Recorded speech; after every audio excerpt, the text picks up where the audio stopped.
Okay, let's picture this. Deep underground in the heart of a mine. What's the most important piece of safety gear? You might think a hard hat or maybe steel-toed boots, but it's actually something you can't see, something you wear on the inside. We're talking about situational awareness. It is your first and honestly your most important line of defense. And this really gets to the heart of the matter. We hear that term human error thrown around all the time after an accident, right? But check this out. A huge number of those incidents, they trace right back to a lack of situational awareness. I mean, the stakes just couldn't be any higher. So that leads to a really interesting thought, doesn't it? What if we've been looking at this whole thing completely backward? What if human error isn't the cause of an accident, but actually the final predictable results of a much deeper problem, a failure of awareness? And that brings us to what you could call the invisible hazard. Think about it. In today's workplaces, especially in high-risk spots like mines or big factories, we're surrounded by safety systems, right? Guardrails, alarms, procedures. But if all that's in place, why do things still go so terribly wrong? Well, just look at some of the major industrial disasters, like Bhopal or the Texas City refinery explosion.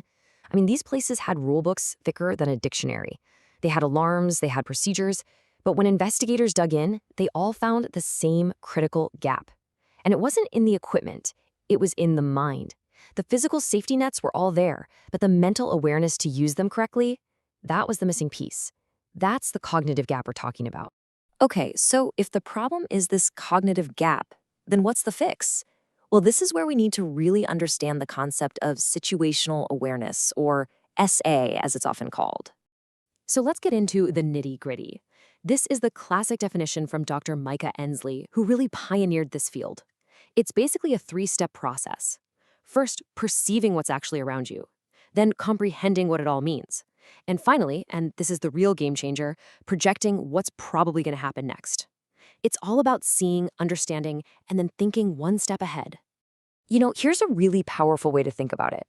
Situational awareness is the most critical piece of safety equipment you own, but it's worn internally. It's not something you're just born with.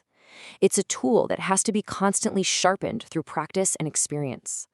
So, okay, how do we sharpen that internal tool? To do that, we first have to understand how it's built.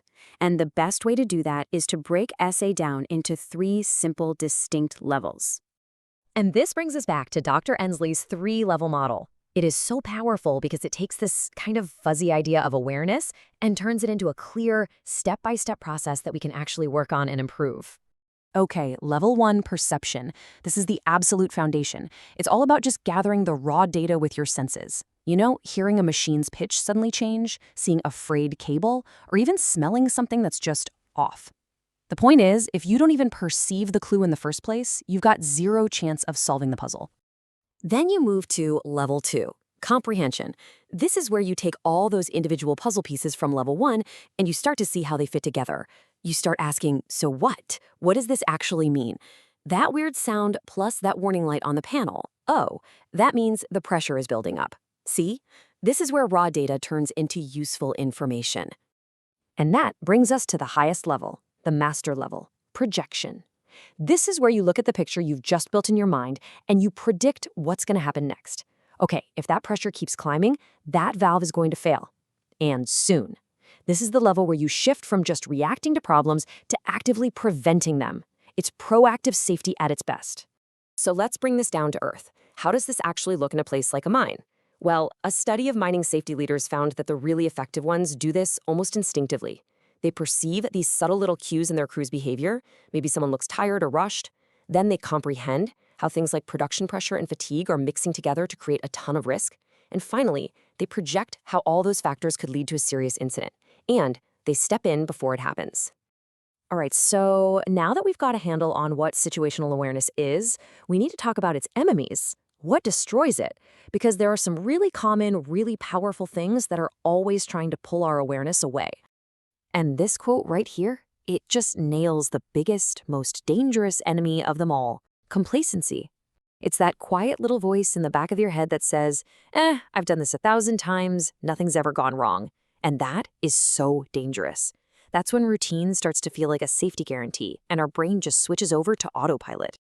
And you know what? Complacency doesn't work alone. It's got a whole gang of friends. Distractions, like your phone buzzing, they just shatter your level 1 perception. Fatigue, it slows your brain down, making it harder to connect the dots for level 2 comprehension. High stress can give you tunnel vision, where you literally can't see the big picture, which kills your level 3 projection. And hey, sometimes it's not even you. A poorly designed alarm system can actually hide the very clues you need to stay safe.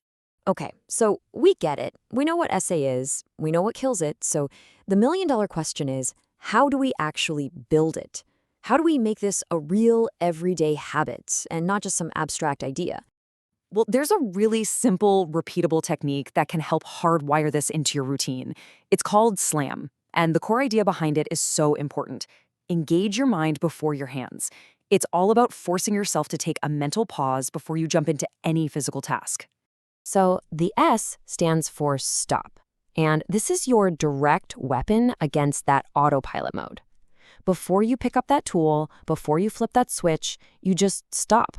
Just for a second. It's a deliberate act to break the routine and reset your brain. Then comes L for look. And we're not talking about a quick glance here. This is an active 360-degree scan of your environment. What's above you? What's on the floor? Where is your team? You are consciously feeding your brain all that fresh level 1 data. After that, we have A for assess. This is where you start processing everything you just saw. You're kicking your brain into level 2 comprehension and level 3 projection. Okay, there's a patch of oil on the floor, someone could slip. That heavy load is moving overhead, I should stay clear. You're actively thinking about the potential consequences. And finally, the most important step, M for manage. This is where your awareness turns into action. It's what makes all this thinking so powerful. You clean up the oil spill. You wait for the crane to safely pass. You tell your coworker about the hazard. You've just closed the loop and turned a potential accident into a complete non-event. And really, that's the whole point, isn't it? Situational awareness isn't just for one job. It's a universal life skill. It protects miners deep underground and pilots flying high in the sky. So the real question to leave you with is this: where in your life could this skill protect you? At your job? Sure. But what about on the drive home or even just working around the house?